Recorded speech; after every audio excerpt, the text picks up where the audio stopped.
साथियों और दोस्तों, सुरेश भाई अपने दोस्तों के साथ, अपने ड्राइवर साथियों के साथ मुझसे मिले थे सुल्तानपुर में, और इनके मन में एक निराशा थी।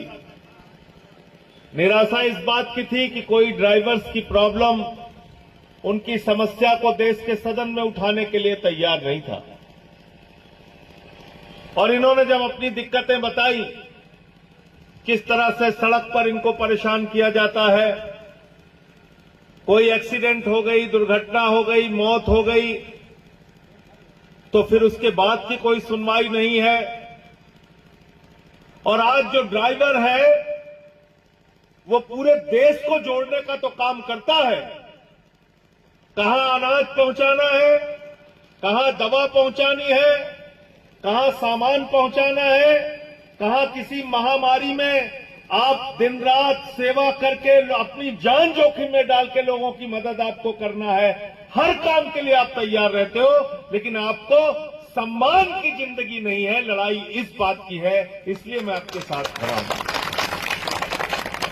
क्योंकि सम्मान की गारंटी एक छोटी सी किताब में मैंने इसको बनवा लिया, जिसको कहीं दिक्कत ना हो। ये है बाबा साहब डॉक्टर भीमराव अंबेडकर जी ने जो भारत का संविधान लिखा है, और इस संविधान में लिखा है कि यह संविधान आपको गारंटी देता है सम्मान के साथ जिंदगी जीने की गारंटी, सम्मान के साथ जिंदगी जीने की गारंटी।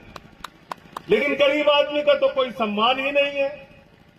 रेडी वाला है, उसको कोई भी दो थप्पड़ मार देता है, नगर निगम वाले आ जाते हैं, नगर पालिका वाले आ जाते हैं, उसकी रेडी पे बुलडोजर चला देते हैं। झुग्गी वाला है, उसका कोई सम्मान नहीं है, जब मर्जी हुई प्रशासन की बुलडोजर चला देते हैं, उसकी झुग्गी उजाड़ देते हैं। ऑटो वाला है, उसको जब जो चाहता है दो थप्पड़ मार देता है। ई रिक्शा वाला है, उसको मार देता है। ट्रक वालों के साथ दुर्व्यवहार होता है, उनके साथ मारपीट होती है। मेरा यह कहना है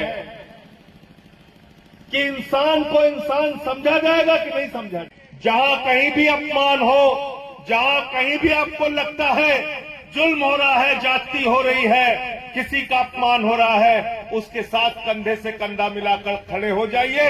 आपका ये संगठन लाखों की संख्या में पहुंच जाएगा, आपकी आवाज हर कोई उठाने के लिए मजबूर हो जाएगा। इसलिए इसमें ट्रक ड्राइवर जुड़े हैं।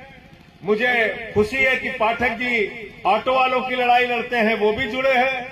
मैं तो कह रहा हूं सबको जोड़िए, इसमें रिक्शे वाले को भी जोड़िए, ई रिक्शे वाले को भी जोड़िए, ओला उबर वालों के भी जोड़िए।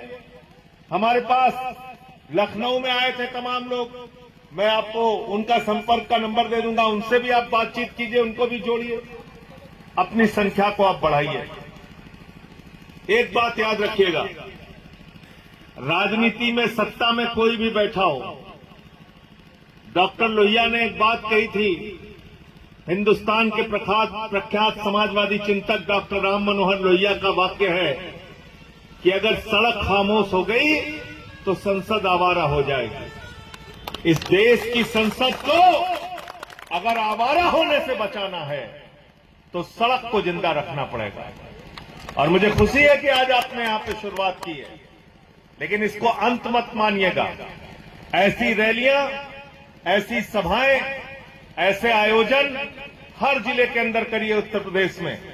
और बिल्कुल ठीक कहा राजेश यादव जी ने, एक तारीख तय कीजिए लखनऊ में घेराव का, और पूरे उत्तर प्रदेश से हजारों ड्राइवर्स वहां पे पहुंचेंगे। आपके साथ कंधे से कंधा मिलाकर मैं आपके साथ खड़ा रहूंगा, आपको यकीन दिलाना चाहिए।